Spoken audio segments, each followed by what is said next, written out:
Hi everyone, it's Miss Celeste, and we are on part 4 in week 1. So this is the last video for this week.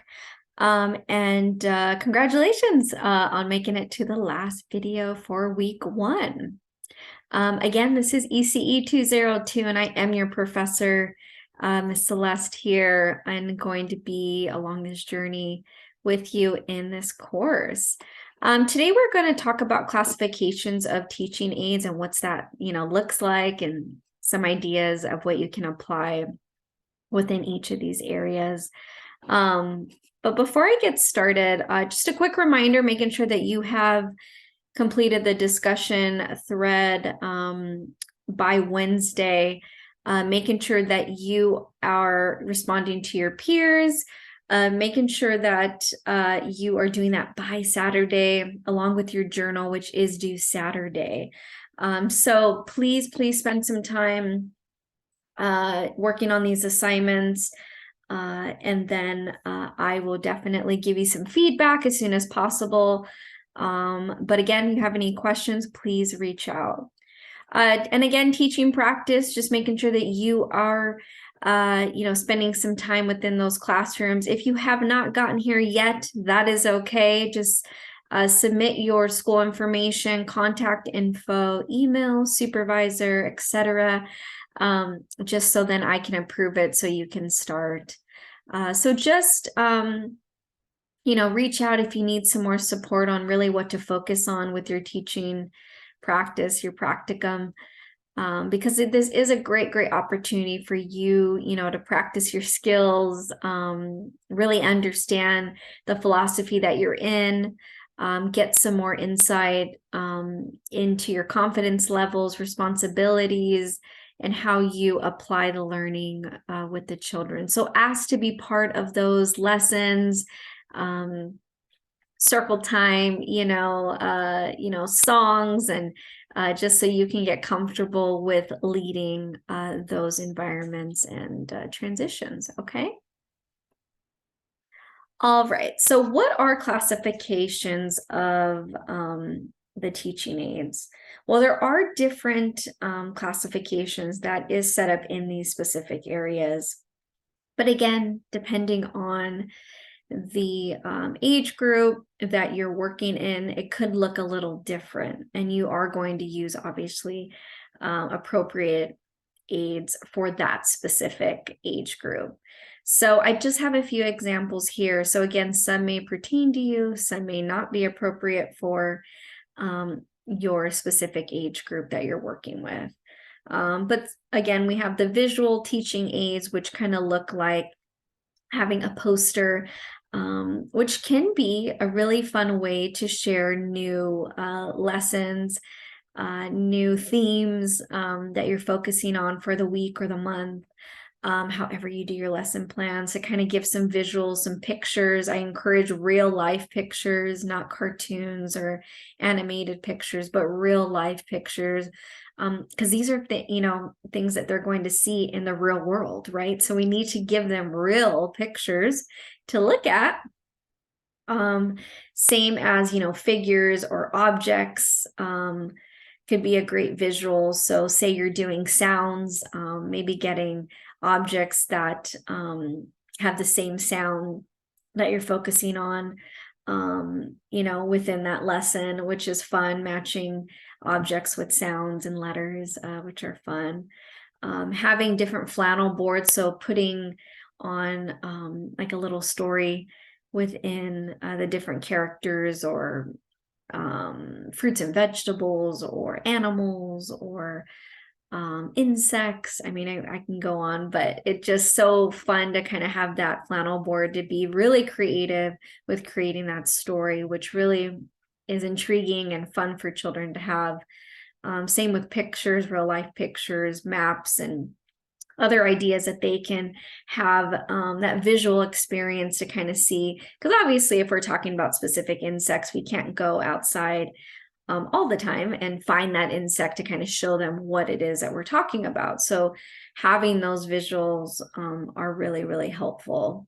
Other areas could be, the mechanical teaching aids. which we primarily use these probably for older children, such as, tape recorders and radios and projectors, but not to say we can't use it in early childhood.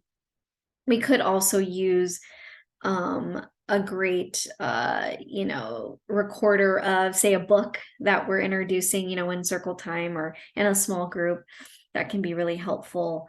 But again, we can apply these at, how we see best within our classroom. The audio, visual, which are types of teaching aids that include videos or cassettes or films. Of course, you're not going to do a whole film within an early childhood classroom. Children will lose interest really fast, but definitely giving them maybe a quick little video sometimes can help, again, depending on the age group, but that could possibly work. And then, of course, the materials, the visual materials of teaching aids. So also having those pictures and posters handy, and figures and objects, if you are going to be doing that. One fun and interactive lesson that I have done is having those objects in, say, a tissue box, something that I just made, as I did, I kind of put my hand in there and I took it out, then they would express what that is, what kind of insect is it, where does it live? So it was really fun. And, and I also got the children to kind of pick one out, and that was really fun. But it was just something that I quickly made with the objects, put them. So there's so many great creative ideas that you can probably use with what you have in your classroom. So really think about your environment, what you have, look around, and try to be creative that way. Because it doesn't need to be that high tech. It could just be very simple to really still have a meaningful experience for children. So why do we need teaching aids? Well, there's so many students with a tendency to forget easily, right? So students can get benefits with teaching aids by making the subject interesting and encouraging into what they're learning. Teaching aids can help understand the concepts easily and grasp it completely. So they'll find more understanding when we apply different aids. Again, depending on the group of children and understanding how they learn best, that's when you will apply specific or all teaching aids to that specific group. Students can understand the concept by making the proper image of the topic, something I just mentioned. So making sure that they're kind of connecting the two and understanding them. It really enhances the critical thinking, the thought process for students. Teaching aids do not make the concept boring. Instead, it creates the environment of interest and making it interesting to learn. So they find that fun, that love, that for learning, when you make it fun and engaging with these teaching aids. With the help of teaching aids, students can learn sometimes, a specific area faster.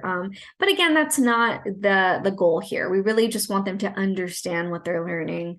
Fast or slow really doesn't matter, in my opinion. It's really more focused on them understanding the concept of what they're being taught. It also provides that learning with visual representation stays in the memory for a longer time, which I don't know if a lot of us really know that. So the visual aids really have a huge impact on how a child learns versus any other. So it really can definitely make a difference.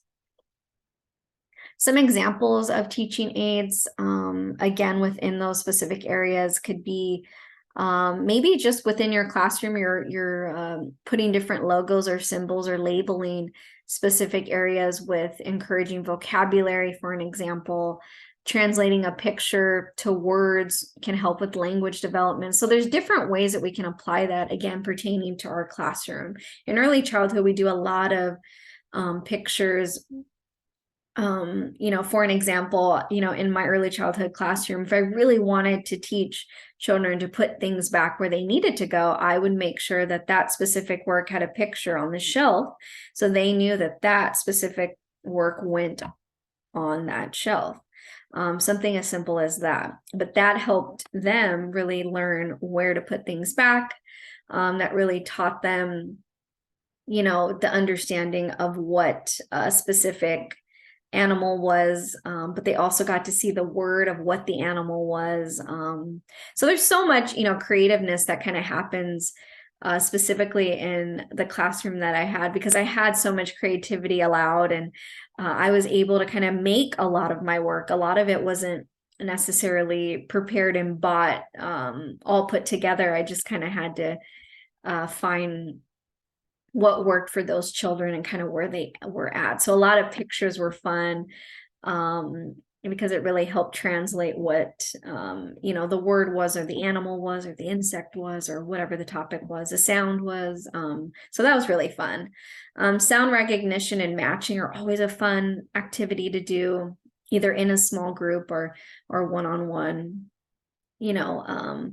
and then also having those objects, like for an example, if the letters that you're focusing on is B and F, you might have a pile of buttons and feathers to kind of, support, the sound with those letters, which is fun, and then they could do a craft with it as well.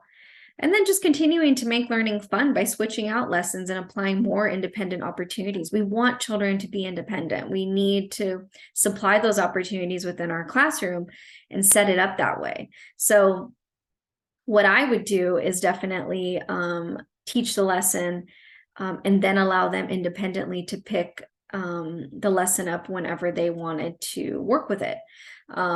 So if it was matching B and F, for an example, and I had the buttons and feathers available for them to work with.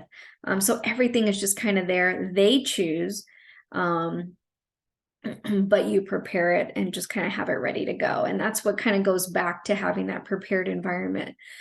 Excuse me. So when you have everything prepared, the children can independently find and do, and that's what we want to encourage within our classrooms. And then just to be mindful of the children in your classroom, we have to really understand the type of learners that we have. And the ways that you're really going to learn this is through observation, through asking a lot of questions, to parents and when they're new, sharing different ways of delivering information, again, observing of how they're receiving that information, how they're understanding it. And that's when you're going to really understand how they learn best, right? But that does take time. So let that time process and allow that time to happen in order to understand what type of learners you have within your classroom. Some might be visual, where they learn from what they see, right? I'll just skip around here. I won't go through each one. But one, might be auditory, where they learn what they hear. So they really love to listen, and that's how they take in information and process it best. But of course, the biggest one for me is making sure that we are creating that safe, trusting environment, first and foremost, so they can learn and be able to welcome the new information. But in order to welcome that new information, they have to be comfortable within their environment. So that's another big area that we have to make sure that we create.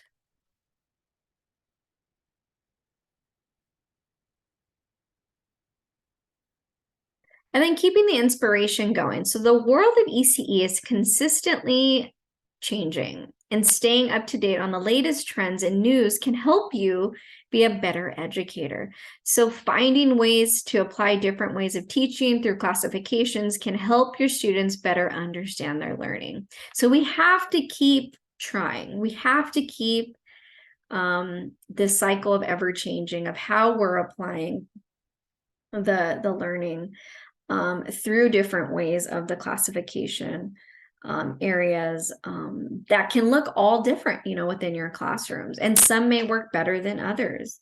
And that's okay. So again, the biggest takeaway here is just finding what works best for your children within your classroom. And if you don't know that answer yet, that's okay. But I encourage you to do a lot of observations after this. I encourage you to kind of sit back and see how, they're receiving the information after a lesson that you've given. I would also encourage the other teachers to kind of take notes, to be the other eyes and ears, to see that, because obviously it is a bit hard when you're leading the lesson to kind of see all that helpful information.